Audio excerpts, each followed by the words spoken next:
Okay, so what I'm doing here, move this little piece of cardboard in front of the rib.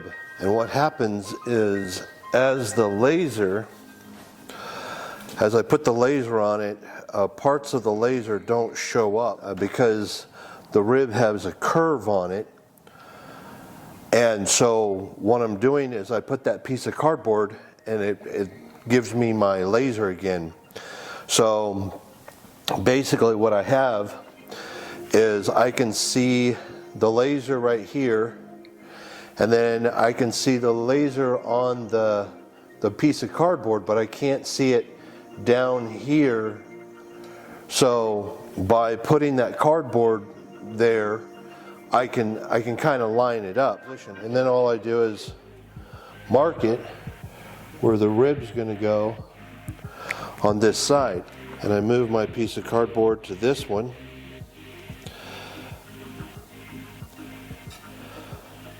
And then all I got to do is move this to the edge so that it looks, because it's got to look straight down here.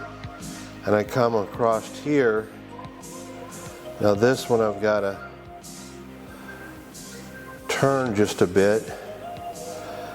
And what is going on here is it's right on the metal rib.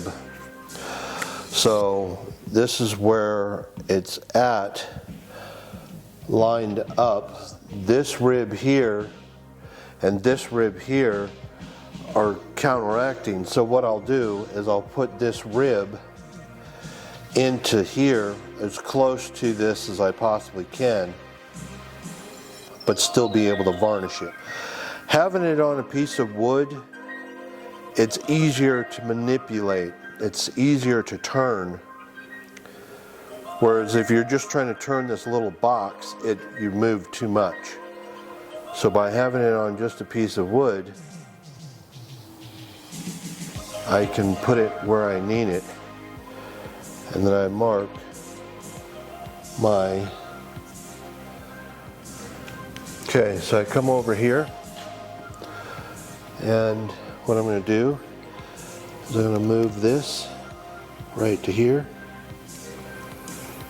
and just kind of put this piece of tape. All I'm doing is holding the piece of cardboard upright.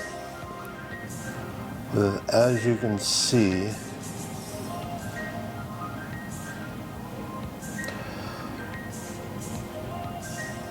the laser's right here, and see, it doesn't show up down on the bottom, but it does show up here.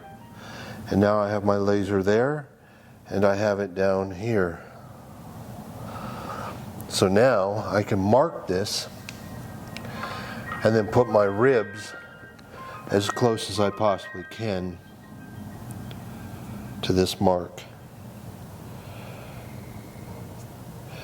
Because if you look, this mark, the laser's on. The laser's also right here. And then the laser's lined up with that rib.